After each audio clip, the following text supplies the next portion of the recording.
Your Excellency Denis Francis, President of the General Assembly, Your Excellency Antonio Guterres, Secretary General of the organization, heads of delegations, ministers, ambassadors. From the homeland of the liberator Simon Bolivar and Commander Hugo Chavez, we convey warm regards on behalf of the constitutional president of the Bolivarian Republic of Venezuela, Nicolas Maduro Moros, and the entire Venezuelan people. Allow us to congratulate you, Mr. President, on your election. We wish to express all our solidarity with the sister nations of Libya and Morocco for the recent and painful loss of lives due to natural disasters.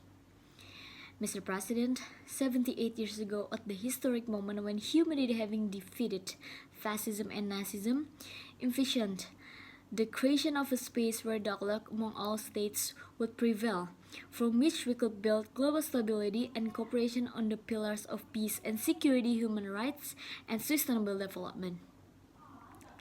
18 years ago, our Commander Hugo Chavez stated on this stage, the United Nations has exhausted its model and it is not simply a matter of reform.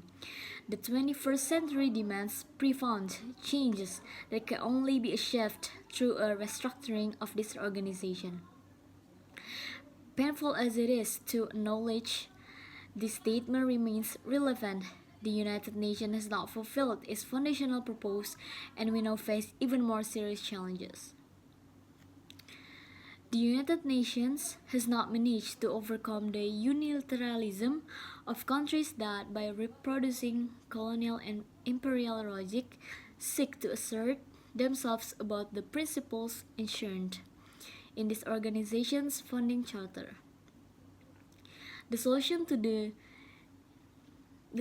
new and complex challenges facing humanity today cannot be achieved without consolidating inclusive multilateralism, the democratization of international relations, and a multipolar system.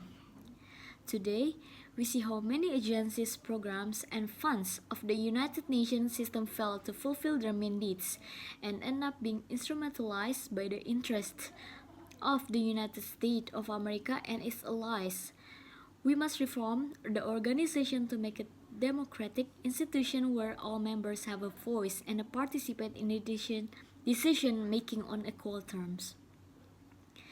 It is essential to return to the practice of consensus, including within the General Assembly, which presupposes ending the zero-sum mentality and promoting a win-win vision that allow us to effectively address collective interests through cooperation, tolerance, and understanding. It is equally necessary to advance in the reform of the Security Council to correct historical imbalances and provide greater representation to our mother Africa in that important body.